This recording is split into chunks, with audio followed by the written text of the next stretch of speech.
भगवते वासुदेवाय। ओम नमो भगवते वासुदेवाय। ओम नमो भगवते वासुदेवाय। नारायणं नमस्कृत्य नरं चैव नरोत्तमं देवीं सरस्वतीं व्यासं ततो जयमुदीरये।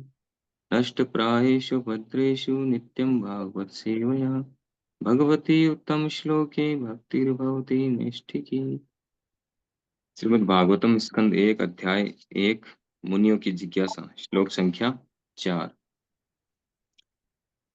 नेमिषे अनिमिषेत्रे ऋषये शौनकादये सत्रम स्वर्गाय लोकाय सहस्त्रस समासते। अनुवाद। एक बार नैमिषारण्य के वन में एक पवित्र स्थल पर शौनक आदि महान ऋषिगण भगवान तथा उनके भक्तों को प्रसन्न करने के लिए 1000 वर्षों तक चलने वाले यज्ञ को संपन्न करने के उद्देश्य से एकत्र हुए। तो इस श्लोक में नैमिषारण्य जो स्थान है, बहुत ही पवित्र स्थल है, उसका वर्णन हुआ है। और यहाँ से जैसे शुरुआत होती है, इसके बाद में जो भी डिस्कशन होगा वो सूत गोस्वामी और शौनक आदि ऋषियों के मध्य होगा। तो नैमिषारण्य जो है, नेमि से अनिमिष क्षेत्रे, इसका अर्थ बताया गया है, प्रभुपाद जी ने दिया है। अनिमिष क्षेत्रे, अनिमिष जो है वो किन के लिए प्रयुक्त हुआ है शब्द? भगवान विष्णु के लिए। भगवान कभी भी पलक नहीं झपकते हैं। निमिष का अर्थ है पलक झपकना। तो भगवान कभी भी पलक नहीं झपकते हैं। हम लोगों के साथ क्या है, हर 6 सेकंड में हमारी पलक झपकती है अपने आप। थोड़ी देर बाई फोर्स हम रोक भी लें, लेकिन लंबे टाइम नहीं रोक पाएंगे। लेकिन भगवान के साथ ऐसा नहीं है। भगवान की आंखें हमेशा खुली रहती है, इसलिए उनको अनिमिष कहते हैं। तो उन्हीं के नाम से ये क्षेत्र का नाम नैमिषारण्य है। दूसरा, इसके साथ और कई कथाएं हैं।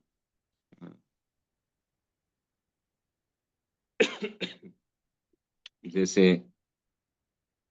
वायवी पुराण में बताया गया है, वराह पुराण में बताया गया है। एक बार ये जब शौनक आदि जो ऋषि हैं, 88,000 ऋषि, ये सब गए थे ब्रह्मा जी के पास।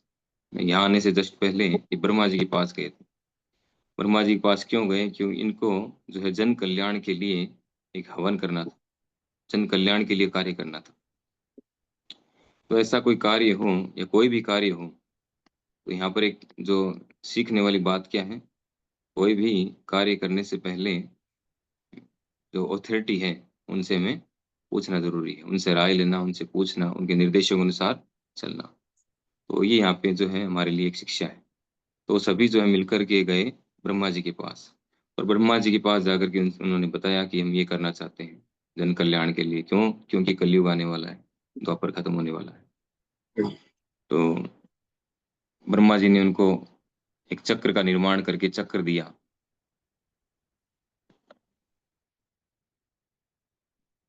एक मनोमय चक्र बनाया उन्होंने, और चक्र उनको दिया। इस चक्र को ले जा करके समस्त भूमंडल पर इसको लेके जाओ। जहां ये चक्र जाके रुक जाए, वही स्थान जो है सबसे पवित्र स्थान है। वहां पे आपको ये करना है, हवन, साधना, जो भी करना है।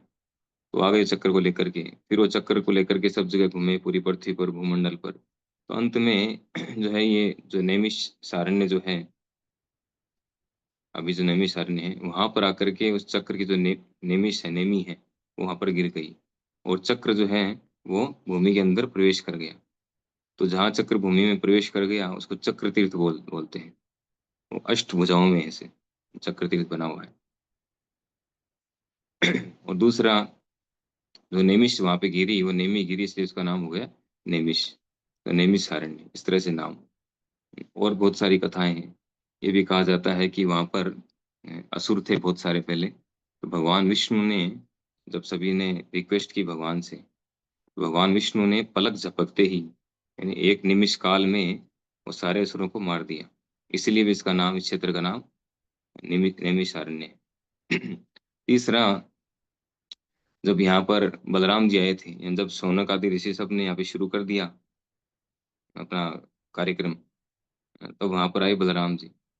तो बलराम जी ने जैसे एंटर किया, तो वहाँ पर रोमहर्षण, जो सूत गोस्वामी जी के पिता, वो कथा कर रहे थे आसन पर बैठ करके। और जैसे ही बलराम जी ने एंटर किया, सभी ने उनको प्रणाम किया उठ करके, सभी ऋषियों ने, बड़े बड़े ऋषि मुनि थे।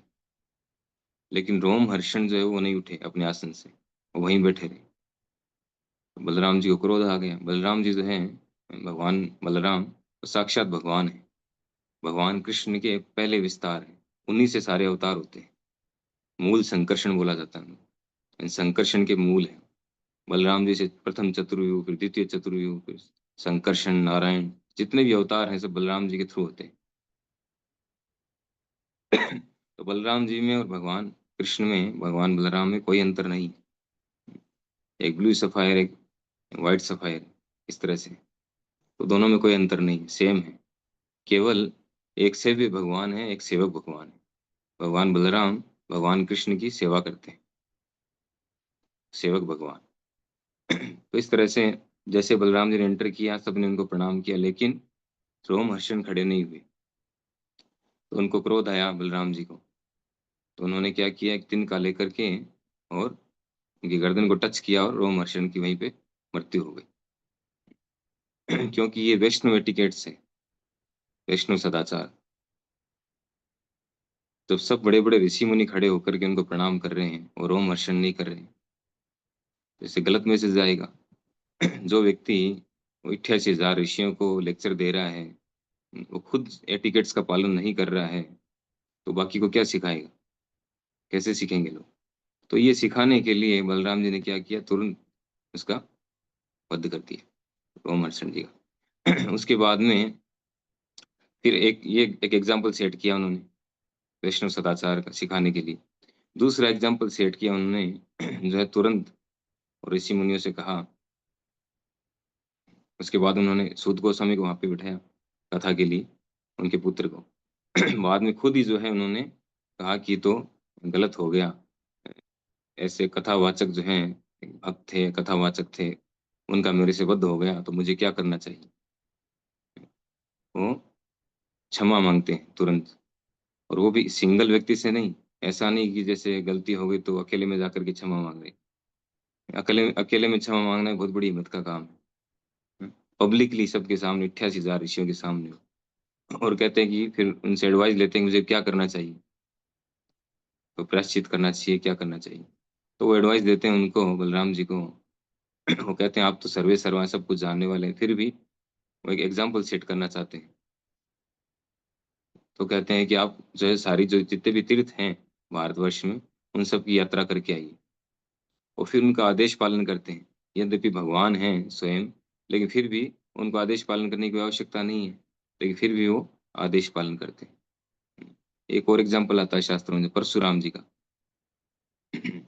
परशुराम जी ने 21 बार जब क्षत्रियों का संहार किया, तो फिर उसके बाद उनके पिताजी कहते हैं कि तुमने जो है, नहीं, उनके उनके गुरु कहते हैं कि तुमने जो गलत किया है, तुम्हें प्रायश्चित करना चाहिए। तो जाकर के वो जो है सारे तीर्थों का स्नान करके आते हैं। तो इस तरह से ये एग्जाम्पल सेट करते हैं, भगवान खुद आकर के उदाहरण प्रस्तुत करते हैं। तो फिर वो तीर्थ यात्रा के लिए जाते हैं। उससे पहले वहां पर एक बलवल नाम का असुर होता है उस नैमिषारण्य में, जो सबको डिस्टर्ब करता है। वो उनको यज्ञ वगैरह जो भी है करने नहीं देता है, यज्ञ, साधना, तप, तपस्या कुछ नहीं करने देता। तो ऋषि मुनि रिक्वेस्ट करते हैं भगवान बलराम से कि आप इस बलवल को ठीक करिए पहले, बलवल का उद्धार करिए। तो भगवान बलराम उसको एक ही प्रहार से बलवल राक्षस को मार देते हैं। तो मारने के बाद में फिर वहां से प्रस्थान करते हैं, और उससे पहले वो सूत गोस्वामी को वहां नियुक्त करते हैं भागवतम के लिए। तो जो भागवतम हम पढ़ते हैं, ये सूत गोस्वामी जी के द्वारा जो हम उनके थ्रू सुन रहे हैं। सूत गोस्वामी जी ने सुखदेव गोस्वामी से सुना, सुखदेव गोस्वामी से सुनने के बाद में वहां पर आकर के वहां पे सुनाते हैं। तो इस प्रकार से जो है इस श्लोक में विशेष रूप से तो महत्व दिया गया है नैमिषारण्य स्थान, जो वन है और पवित्र स्थल है। तो वहां पर सारे ऋषि मुनि तथा उनके भक्तों को प्रसन्न करने के लिए, महान ऋषिगण भगवान था उनके भक्तों को प्रसन्न करने के लिए 1000 वर्षों तक चलने वाला यज्ञ शुरू करते हैं। उसमें एक और विशेष बात जो तात्पर्य प्रभुपा जी बता रहे हैं, कई पॉइंट दिए हैं तात्पर्य में। एक तो कि भगवान के जो भक्त हैं वे भगवान की प्रसन्नता के लिए सभी प्रकार के यज्ञ करते हैं। वे जो भी कार्य करते हैं भगवान की प्रसन्नता के लिए करते हैं, खुद की प्रसन्नता के लिए नहीं करते।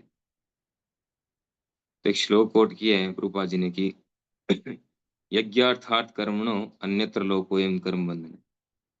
यज्ञ की प्रसन्नता यानी भगवान विष्णु की प्रसन्नता के लिए सारे कार्य करने चाहिए, अन्यथा क्या होगा, इस भौतिक जगत में कर्म बंधन उत्पन्न होगा, और कर्म बंधन उत्पन्न होगा तो जन्म मृत्यु का चक्र चलता जाएगा, खत्म नहीं होगा। फिर एक और पॉइंट जो बताया है प्रभुपा जी ने कि बड़े बड़े जो मुनि हैं या साधु पुरुष हैं या जो भक्त हैं, उनका एकमात्र लक्ष्य क्या होता है, जन कल्याण, कि कैसे लोगों का कल्याण हो, कैसे वो भगवान की ओर उन्मुख हो। हम सब माया की ओर उन्मुख हैं, माया की ओर जा रहे हैं, माया से आकृष्ट हैं। लेकिन जो भक्त हैं वो चाहते हैं कि सभी भगवान की ओर आकर्षित हो। जैसे प्रहलाद महाराज कहते हैं भगवान नरसिंह देव से कि मुझे मेरी चिंता नहीं है क्योंकि मैं तो आपकी शरणागत हूँ, मुझे कोई टेंशन नहीं है, लेकिन मुझे चिंता है इन लोगों की जो इस भौतिक जगत में पड़े हुए हैं, उनकी चिंता है, उनका उद्धार कैसे हो, वो अपना कंसर्न बताते हैं। तो कह रहे हैं कि जो शुद्ध भक्त हैं, महान भक्त हैं, वो हमेशा जो है चिंतित रहते हैं इस भौतिक जगत के लोगों के लिए, इनका कल्याण कैसे हो। इसीलिए वो सब जो है एकत्र हुए वहां नैमिषारण्य में। क्यों हुए, क्योंकि भुलक्कड़ लोग शांति तथा संपन्नता पाने का सही मार्ग नहीं जानते। रूपा जी कह रहे हैं, जो भुलक्कड़ लोग हैं, हम सब जो इस भौतिक जगत के भुलक्कड़ लोग हैं, हमने श्री कृष्ण को भुला दिया है, उनके साथ हमारा क्या रिलेशन है उसको भुला दिया है।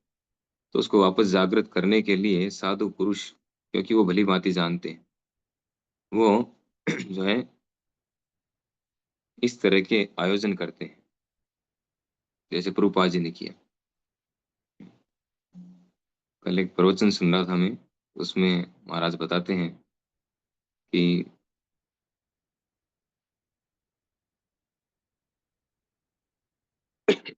जनरली व्यक्ति 55-60 साल की एज में रिटायर हो जाता है, रिटायरमेंट ले लेता है, गवर्नमेंट रिटायर कर देती है। वो होना चाहिए, नहीं होना चाहिए। वो अगर स्वस्थ भी है, एक्टिव भी है, वो चाहे कि मैं दोबारा रिज्वाइन कर लूं, फिर भी उसको उस जगह पे, उस पोस्ट पोजीशन पे या उस जगह पे नहीं लिया जाता है। कहते हैं नहीं, आप रेस्ट करो, आप रिटायर हो गए। लेकिन यहाँ पे एक एग्जाम्पल बताया गया है, लेकिन भक्ति में कोई रिटायरमेंट नहीं है। और इसका सबसे जो करंट एग्जाम्पल है वो प्रभुपाद जी। प्रभुपाद जी 70 वर्ष की आयु में अमेरिका गए, अमेरिका जाकर के उन्होंने प्रचार किया। तो रिटायरमेंट से भी और हो चुके थे, 55-60 साल की एज में रिटायर हो जाता है व्यक्ति। वो तो रिटायरमेंट वाली एज भी क्रॉस कर चुके थे, 70 के हो चुके थे। फिर भी जो है 70 की एज में वो विदेश गए, विदेश जाकर के उन्होंने प्रचार किया। तो इसका मतलब है कि भक्ति में कोई रिटायरमेंट नहीं है। भक्ति लास्ट मोमेंट तक चलती रहती है। एक और पॉइंट जो प्रभुपाद ने यहाँ पे बताया है विशेष, कि बहुत ही महत्वपूर्ण पॉइंट है, कि भगवान विष्णु एक विशाल विशाल वृक्ष के तुल्य हैं, और बाकी सब देवी देवता मनुष्य सिद्ध चारण वो सब क्या है, उनकी शाखाएं हैं, पत्तों की तरह, शाखाओं की तरह। तो जो लोग जो है, जैसे पेड़ से अगर शाखा अलग हो गई कट करके, उसको कितना ही उसकी सिंचाई की जाए कोई फायदा नहीं होने वाला। लेकिन अगर हम पेड़ की जड़ में पानी डालते हैं तो सब जगह अपने आप पहुंच जाता है, लेकिन जो शाखाएं अलग हो चुकी हैं, उनको कितना ही पानी डालो उसमें कोई फायदा होने वाला नहीं, वो वापस हरी नहीं होगी। उसी तरह से जो डिस्कनेक्ट हो चुके हैं भगवान से, कृष्ण चेतना से, उनको कितना ही कोई कुछ भी करे, वापस उनमें वो कृष्ण चेतना जागृत होना बहुत मुश्किल है। 4 प्रकार के लोग भगवान ने बताया है। न माम दुष्कृतिनो मूढ़ा प्रपद्यन्ते नराधम। ये 4 प्रकार के लोग कभी भगवान कहते हैं मेरी शरण में नहीं आते। तो साथ में एक लाइन लास्ट में ऐड करते हैं प्रभुपाद जी कि जो ऐसा करता है, यानी जो जो डाली कट के अलग हो चुकी है, उसका जो सिंचन करता है, वो अपना शक्ति और साधन व्यय करता है, व्यर्थ में, उसका अपव्यय करता है। तो ऐसे लोगों के पीछे टाइम खराब नहीं करना चाहिए। यहाँ पे ये इंडिकेशन है, जो आना ही नहीं चाहते हैं कृष्ण भावनाओं में। जो आना चाहते हैं, श्रद्धालु हैं, उन पे प्रयास करना चाहिए उनके। तो इस प्रकार से जो है बहुत सारी शिक्षाएँ हैं इस श्लोक में। एक और शिक्षा है कि आधुनिक भौतिकतावादी समाज परमेश्वर से अपना संबंध तोड़े हुए है। उसकी सारी योजनाएँ जो नास्तिक नेताओं द्वारा तैयार की जाती है, पग-पग पर विफल होंगी। ये निश्चित है। इसके लिए एक श्लोक में बताया है भगवान ने, मोघासा मोघ कर्माणो मोघ ज्ञान विचेतसे। तो गीता में भगवान कहते हैं कि जो लोग मेरे इस मेरे बताए गए इस रास्ते को एक्सेप्ट नहीं करते हैं, अश्रद्धाना पुरुषा धर्मस्य परंतपे अप्राप्य माम निवर्तन्ते मत्तु संसार वर्तमनि। तो कहते हैं जो मेरे द्वारा बताए गए मार्ग को ग्रहण नहीं करते हैं, इस पे नहीं चलते हैं, उनकी सारी आशाएं मोह आशा, सारी आशाएं जो है क्या होगी, खत्म हो जाएगी, टूट जाएगी सब। और मोघ कर्माणु, उनके जो भी कर्म हैं, तो चाहते हैं वो कि मुझे ये मिले वो मिले, कुछ नहीं मिलेगा। मोघ ज्ञान, उनका सारा ज्ञान नष्ट हो जाएगा, ज्ञान का कोई फल नहीं मिलेगा। विचेत से, और वो पूरी तरह से विचेत होकर के, अचेत होकर के, अर्थात पूरी तरह से कॉन्शियसलेस होकर के और गिर जाएंगे भौतिक प्रकृति में। गिरे हुए तो हैं ऑलरेडी, और ज्यादा डिग्रेडेड होंगे, नीचे की योनियों में जाएंगे। जिनकी चेतना जो है आच्छादित चेतना होती है, पूरी तरह से कवर्ड, ऐसी योनि में चले जाएंगे। तो इस प्रकार इस श्लोक में बहुत सारी शिक्षाएं हैं कि किस प्रकार से नैमिषारण्य जो क्षेत्र है वो इतना महान क्षेत्र है, और किस प्रकार जो भक्त हैं भगवान के, वो हर समय चिंतित रहते हैं कि कैसे लोगों का कल्याण, उसी में लगे रहते हैं। हरे कृष्णा। श्रीमद् भागवत महापुराण की जय, श्रील प्रभुपाद की जय।